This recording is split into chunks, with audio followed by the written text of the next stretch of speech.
नमस्कार दोस्तों, स्वागत है आप सभी का आपके अपने चैनल द रिटेल इन्वेस्टर में। क्यों नहीं भागा एवेन्यू सुपरमार्ट का शेयर? क्योंकि आज बाजार में आप देखेंगे तो निफ्टी में लगभग 2% से भी ज्यादा की तेजी आपको दिखेगी। दूसरा, डीमार्ट को लेकर के कल एक कह लीजिए एक अपडेट आई थी Q4 को लेकर के। जी नहीं, रिजल्ट कब आ रहा है इस बारे में नहीं, इन्होंने फाइलिंग ये की थी कि किस तरह का क्वार्टर गया है। इसमें एक कह लीजिए शॉर्ट आप कह सकते हैं, एक छोटा सा ग्लिम्स दिखाया था जो कि आपको मैं दिखाऊंगा आगे। उसके बावजूद एवेन्यू सुपरमार्ट क्यों नहीं भागा? कईयों के लिए ये बहुत ही ज्यादा फेवरेट स्टॉक है, ठीक है। और आप मुझसे अगर पर्सनली पूछेंगे, इतना जबरदस्त बिजनेस मॉडल, मतलब बहुत ही ज्यादा अच्छा बिजनेस मॉडल मुझे इसका लगता है। और दूसरी चीज, इस बिजनेस को आने वाले समय में एक बहुत बड़ी थ्रेट आपको दिख रही होगी, वो क्या है आपके साथ बताऊंगा। और डीमार्ट कैसे मैकडोनल्ड, आपने मैकडोनल्ड वर्ड सुना होगा, मैकडोनल्ड जो एक रिटेल चेन है, किस तरह उससे एकदम कह लीजिए आप मैच खाता है। क्यों मैं ऐसा कह रहा हूं, आप वीडियो अंत तक देखिएगा, आपको समझ में आएगा। लेकिन हाँ, ये भागा क्यों नहीं आज की तेजी के बावजूद, कल इतनी अच्छी न्यूज आई थी इसके बावजूद, आपको ये तमाम डाउट इस वीडियो के अंत तक आप देखेंगे, आपके मुझे लगता है क्लियर हो जाएंगे। लेकिन वीडियो को अंत तक देखिए, कोई भी पार्ट स्किप मत कीजिएगा। क्योंकि अगर आप रखें एवेन्यू सुपरमार्ट, ये आपके लिए सुपर इंपॉर्टेंट वीडियो होने वाला है। और अगर निवेश की सोच रहे हैं तो आपके रिसर्च में, आपके एजुकेशन में, मुझे लगता है ये जो वीडियो है ये बहुत ही ज्यादा हेल्प कर सकती है। अब सीधा लेके चलता हूं मैं आपको शेयर प्राइस की तरफ।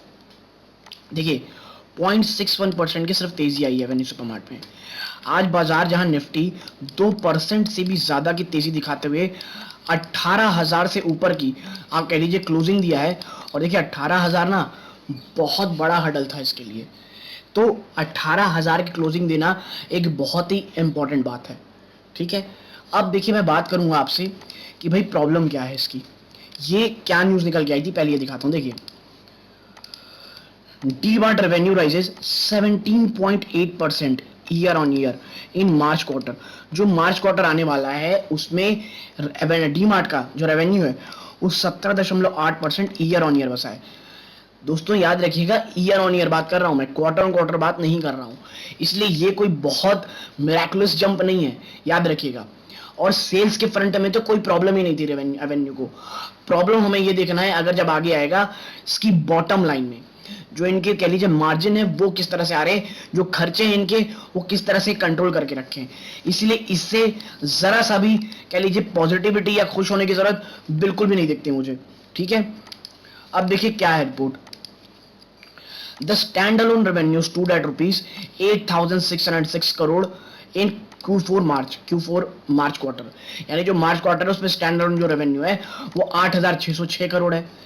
देखिए, Avenue supermart which owns the operate retail chain DMart on Sunday said it's stand alone revenue from operations during the quarter ended 2022 increased 17.8% to rupees 8,606 crore from 7,303 same quarter last year, ठीक है। Now the company's revenue stood at 6,193.53 crore rupees, ठीक है, while it was 5,033 crore in Q4 मार्च। इनका जो revenue है वो भी कैसे आया दोस्तों, कितने में आया है, लगभग 6,193 में, जो कि पिछले साल समय 5,000 करोड़ के आसपास था। The total number of store of 31 March 2022 stood at 284, लगभग 284 टोटल इनके पास क्या है दोस्तों, आप कह सकते हैं स्टोर से। देखिए, Avenue Supermarts consolidated net profit rose 23.62% to rupees 552 crore on 22.22 increase in net sales। देखिए, नेट सेल्स में जंप आया है, ठीक है। और आप कह सकते हैं कि जो नेट प्रॉफिट है वो भी 23.6% रहा है इन Q3 दिसंबर में इतनी अच्छी रिजल्ट थी। यानी कि मैं आपको बता दूं, जो उसके Q4 के जो नंबर्स आएंगे ये शायद उतने उत्साहित वाले ना हो जो उसके Q3 के नंबर्स थे, ठीक है। और Q3 के नंबर्स ऑलरेडी बाजार को पसंद नहीं आए थे, इतना ज्यादा पिटा था मुझे याद है Q3 के नंबर के बाद। देखिए, आप समझिए, जो डीमार्ट को है ना इतनी हायर वैल्यूएशन दे दी गई है। और आपको याद होगा मैंने कहा था डीमार्ट और मैकडोनल्ड, इन दोनों का जो रेवेन्यू मॉडल है ना काफी सेम है, एक स्तर पे सेम है, बहुत ज्यादा नहीं है। क्यों कह रहा हूं मैं समझिए, मैकडोनल्ड क्या करता है दोस्तों, वो जो जगह रहती, जो शॉप रहती जहां वो अपनी चेन खोलता है, वो उसे खुद खरीद के उसे किराए पे दे देता है, रेंट पे देता है। और डीमार्ट क्या करता है, सेम, वो भी दोस्तों जगह खरीदता है। वो जो स्टोर खोलता है तो कहीं भी वो रेंट में नहीं लेते दोस्तों, वो सीधा उसे खरीद लेते हैं। ठीक है, तो आप इस बात को समझिए। और ये जो मॉडल है ना, मुझे बहुत ज्यादा पसंद है। ठीक है, और इसीलिए इनमें जो कह लीजिए जो रेंट का बर्डन है, जो रेंट का रेवेन्यू है, आगे चल के जो बहुत ज्यादा हो जाता है जब चेन बहुत बड़ी हो जाती है, ये इनके साथ ऐसा नहीं होता दोस्तों। ठीक है, और इसीलिए देखिए, जब आप देखेंगे ना, जो इनकी इतनी हायर वैल्यूएशन मिली हुई थी, वो इसीलिए मिली हुई थी, और ये इतनी ज्यादा हायर थी। देखिए आप इसकी अगर पी में नजर डालेंगे ना, 180 की पी में ये काम कर रहा है दोस्तों। ये स्टॉक 180 के पी में ये वर्क कर रहा है। ठीक है, और देखिए इसकी आरओसी आरओई देखिए तो कोई बहुत ज्यादा आपको नहीं दिखेगी। हाँ, प्रमोटर की होल्डिंग जबरदस्त है। ठीक है, आप देखिए डेट टू इक्विटी न के बराबर 10 रुपए की फेस वैल्यू का स्टॉक है, और 6000 के आसपास ये हाई लगाया है, वहां से एक अच्छी खासी गिरावट ये दिखा चुका है दोस्तों। ठीक है, और जो ये आप देख रहे हैं ना कि 2% के बावजूद में तेजी इतनी क्यों नहीं आ रही है, वो इसीलिए नहीं आई है। ये जो इसने पोस्ट के नंबर, ये दोस्तों मुझे लग रहा है मार्केट एक्सपेक्टेशन से शायद खराब हो।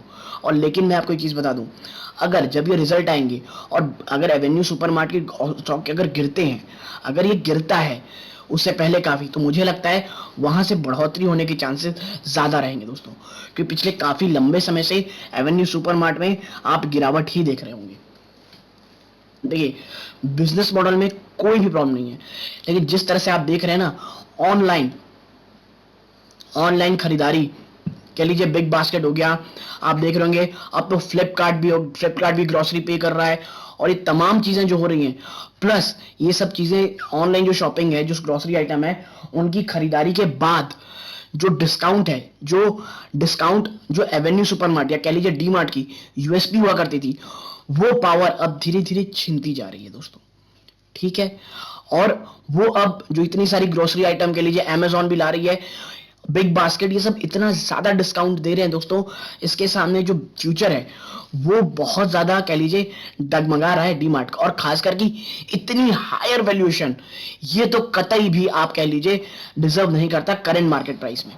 ठीक है, और अभी जो Q4 के रिजल्ट आएंगे, वो हमें ये देखना है कि क्या ये अपने मार्जिन को बचाने में कामयाब रहेगा, क्योंकि सारे निवेशक जो भी इन्वेस्टर हैं, ऑलरेडी इन्वेस्टेड हैं या निवेश की सोच रहे हैं, वो ये देखेंगे इस बार Q4 के रिजल्ट में, क्या डीमार्ट अपने खर्चों को और कम कर पाता है, जो उसके मार्जिन है क्या इसमें कोई बहुत बड़ा डेंट आता है, और अगर आएगा आप देखेंगे वापस से एक गिरावट डीमार्ट में जरूर से जरूर आएगी। तो ये जो चीज आपको बताने की जरूरत थी कि डीमार्ट क्यों नहीं भागा, कल की न्यूज आने के बावजूद नहीं भागा, तो उसके पीछे का सबसे बड़ा रीजन ही यही है दोस्तों, कि जो इतनी हाई स्टॉक 180 स्टॉक के पी में आप ट्रेड कर रहे हो, आपको एक मिरेकल रिजल्ट लाने की जरूरत है अगर आपको एक बहुत बड़ी रैली देखनी है।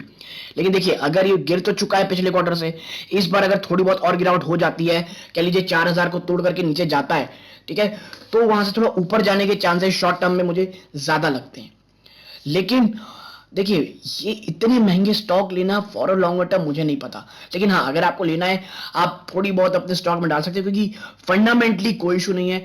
मैनेजमेंट के हिसाब से आप देखेंगे तो एक फिनोमिनल सी एवेन्यू कंपनी रही है। मुझे बस इसके आप कह सकते हैं जो स्टॉक की पी है उससे प्रॉब्लम होती है दोस्तों। ठीक है, तो यदि आप यहां तक जुड़े हुए हैं, आपको पूरा मेरा एनालिसिस पसंद आया हो एवेन्यू सुपरमार्केट को लेकर के, तो प्लीज वीडियो को लाइक कीजिए, चैनल पहली बार आए चैनल को सब्सक्राइब कीजिएगा। यहां तक जुड़े रहने के लिए धन्यवाद। ये इस वीडियो का अंत है। जय हिंद दोस्तों।